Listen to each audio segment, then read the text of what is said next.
किसान भाइयों, इस वीडियो के अंदर हम बात करेंगे गेहूं की फसल के बारे में। जी हाँ किसान भाइयों, गेहूं की फसल जहाँ पे आप लोग अगर 35 से 40 दिनों की हो चुकी है तो उस फसल के अंदर आपको क्या करना चाहिए और किन कौन से प्रोडक्ट का इस्तेमाल करना चाहिए ताकि जो हमारी गेहूं की फसल है, एक तो हमारा खेत एक समान हो जाए। बिल्कुल होता क्या है कि हमारी जो गेहूं की फसल होती है, कोई भी फसल है, धान की फसल है या गेहूं की फसल है, आप लोगों ने देखा होगा कि खेत के चारों तरफ छोटे पौधे रह जाते हैं और उसके जब वो छोटे पौधे रह जाते हैं तो उनके अंदर होता है अक्सर की बालियां भी छोटी आती हैं और उनके अंदर दाना भी छोटा ही आता है, यानी कि कमजोर पड़ जाता है। तो इस तरह से क्या होता है कि हमारे जो किसान हैं उनके पैदावार में कमी आती है।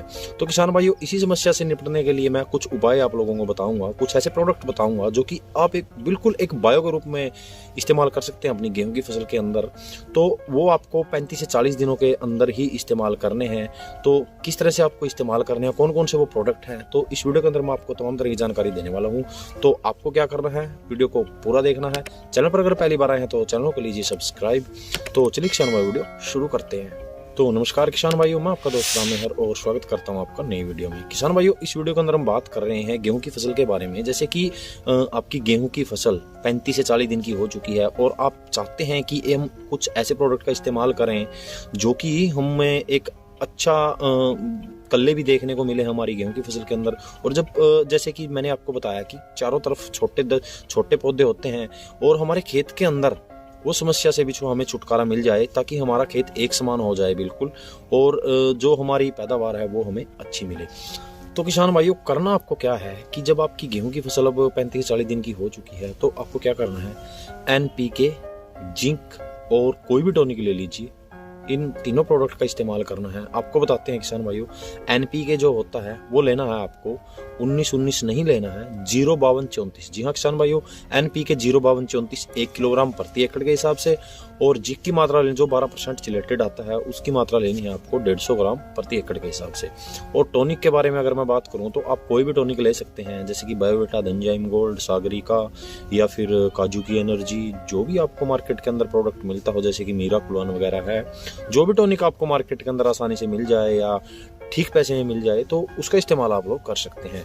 तो आपको क्या करना है, 150 लीटर पानी के अंदर प्रति एकड़ के हिसाब से जो मैंने आपको डोज बताई है, वैसे टॉनिक की डोज तकरीबन 250 ml से 300 ml रहती है प्रति एकड़ के हिसाब से मैं आपको बता रहा हूँ। तो 1 किलोग्राम NPK, 150 ग्राम जिंक और कोई भी टॉनिक 250 ml से 300 ml प्रति एकड़ के हिसाब से अपना एक साथ, चाहे बेशक एक साथ घोल कर लीजिए या फिर NPK जिंक का एक साथ घोल करके बाद में टंकी में डालते जाइए टॉनिक को। तो किसान भाइयों, आप 150 लीटर पानी के अंदर अपने खेत के अंदर छिड़काव करें। अगर आप लोग इस तरह से अपने खेत के अंदर छिड़काव करते हैं 35-40 दिनों की गेहूं की फसल के अंदर, एक तो आपके गेहूं की फसल के कल्ले बहुत ज्यादा होंगे, फुटाव अच्छा बन के आएगा। और दूसरी बात क्या है कि आपका खेत बिल्कुल एक समान हो जाएगा। चौथी बात क्या है कि जो झंडा पत्ता होता है हमारी गेहूं का, तो वो बिल्कुल स्वस्थ निकल के आएगा। जब आप देखेंगे ना आगे झंडा पत्ता बनेगा तो बिल्कुल स्वस्थ और चौड़ा होगा, क्योंकि झंडे पत्ते से ही हमारी जो फसल है वो भोजन बनाती है और दाना बनता है। जितना अच्छा स्वस्थ झंडा पत्ता होगा हमारी फसल का, गेहूं का या धान का, तो उसी तरह से हमें पैदावार भी देखने को मिलती है, दाना भी काफी अच्छा बनेगा, मजबूत बनेगा। तो इस तरह से आप लोग एक अच्छी पैदावार के लिए इन प्रोडक्ट का इस्तेमाल कर सकते हैं और बेहतर मुनाफा पा सकते हैं। तो यही थी किसान भाइयों जानकारी कि हम अपनी गेहूं की फसल के अंदर 35 से 40 दिनों के अंदर कौन से प्रोडक्ट का इस्तेमाल करें जिससे कि हमें काफ़ी अच्छे बेनिफिट्स हों।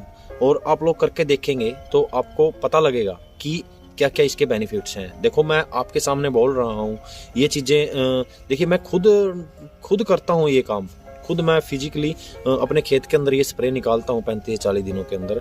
तो बाद में आप लोग भी जब ये चीज़ को एक्सपीरियंस करेंगे तो आप भी और किसानों को भी ये सलाह देंगे कि आप लोग एक बायो की तरफ जाइए। जैसे कि हम बायो प्रोडक्ट, ये बायो ही लगा लीजिए, एक ये माइक्रो न्यूट्रेंट है, तो माइक्रो न्यूट्रेंट की पूर्ति आप लोग फोलियर के द्वारा अपनी फसल को दे सकते हैं या फोलियर के द्वारा अपनी फसल की माइक्रो न्यूट्रेंट की पूर्ति को पूरा कर सकते हैं। तो आपको काफ़ी अच्छे परिणाम इसके देखने को मिलेंगे। तो आप लोग खुद भी एक्सपीरियंस कीजिएगा ये चीज़ें। तो यही सब था किसान भाइयों। तो मेरे ख्याल से जानकारी आपको समझ में आ गई होगी। जानकारी अगर अच्छी लगी तो वीडियो को लाइक कर दीजिएगा। अगर आपका फिर भी कोई सुझाव या कोई सवाल हो तो कमेंट के माध्यम से हमसे पूछ सकते हैं। तो मिलते हैं जल्दी एक नई जानकारी के साथ, तब तक के लिए जय हिंद दोस्तों।